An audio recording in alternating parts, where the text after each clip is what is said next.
لو عايزين تعملوا الكرشة ما يبقاش ليها ريحة اي زفارة، تابعوا معايا الفيديو للاخر واحنا نعمل احلى طبق كرشة مع بعض زي كده. كمان الكرشة بصوا شكلها باين يعني بيضة كده ونضيفة زي الشمع زي القشطة كده. بصوا بتقطم معايا على طول.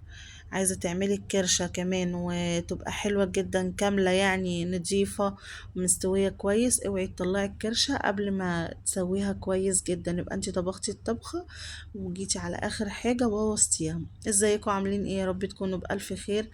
النهاردة هنعمل الكرشة مع بعض. الكرشة كانت جاياني متنضفة، بصوا زي ما احنا شايفين كده، بس انا مش هسكت على كده يا جماعة، انا هنضفها بالطريقة دي. بصوا من ورا بقى بتبقى شايلة مكان السكينة مكان التنظيف، بتبقى شايلة كده. ان شاء الله عودة هنشيلها مع بعض دلوقتي. بصوا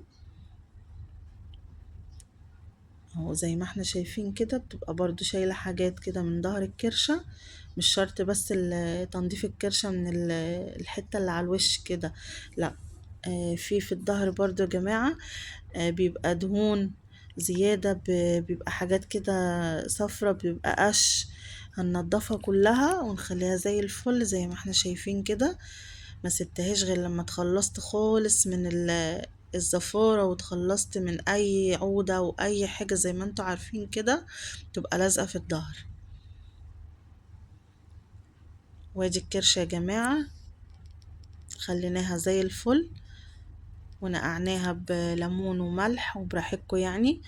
هي دلوقتي مفيهاش اي زفارة وخلاص بعد ما قطعتها حتت صغيرة كده. دلوقتي هسلقها وهسيبها شوية لغاية اما تطلع الريم كله اللي على الوش، عشان هاخد الريم دلوقتي هشيله خالص من على وش الكرشة. بصوا يعني بعد التنظيف اللي احنا نضفناه دوت الكرشة ملهاش اي ريحة. كمان هتحطي البصل والقوطة وحطي معلقة من الفلفل الاسمر. مش هنحط ملح نهائي دلوقتي علشان احنا عارفين الملح بيوقف تسوية الحاجة، وبقى عشان تستوي معاكي بسرعة ما تضيفيش الملح غير اخر التسوية يعني.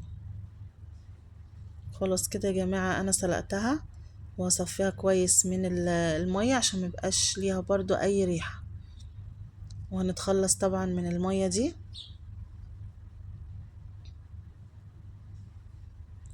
وزي ما احنا شايفين الكرشة برضو بتكش يا جماعة بعد ما بتتسلق، وهي بعد ما سلقتها كده وصفتها اتخلصت من اي مية فيها خالص. صفيها كويس جدا من المية علشان دي برضو اهم حاجة ان انتي ما يبقاش فيها اي زفارة. صفيها خالص من المية. وهنا بقى كنت مشوحة بصلتين، واول ما خدوا اللون الاصفر الذهبي نزلت بالطماطم المعصورة.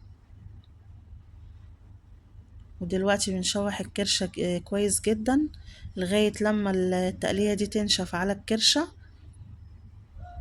ودي اهم حاجة يا جماعة ان انتي تنشفي التقلية كده وتسبكيها كويس قبل ما تضيفي اي مية للتسوية. وغطي الكرشة بقى لغاية اما تنشف خالص، وحضري كاتل من المية عشان لازم تزودي بمية سخنة. وهنا بصوا زي ما احنا شايفين كده التقلية نشفت خالص عليها. ودي مية سخنة لازم ازودها بمية سخنة عشان تساعدني في التسوية وما تاخدش وقت. هنا لسه ما ضفناش ولا ملح ولا اي حاجة غير الفلفل الاسمر والقوطة والبصل بس.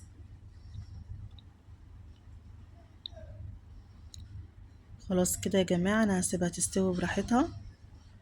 وهنا بعد ما خدت غلوتين تلاتة بقى هضيف الملح والفلفل الاسمر زيادة يعني. وحابة تضيفي شطة برضو لو انتي حابة ماشي. ممكن برضو تشطشطيها نص نص عشان تبقى يعني مناسبة للأطفال والكبار.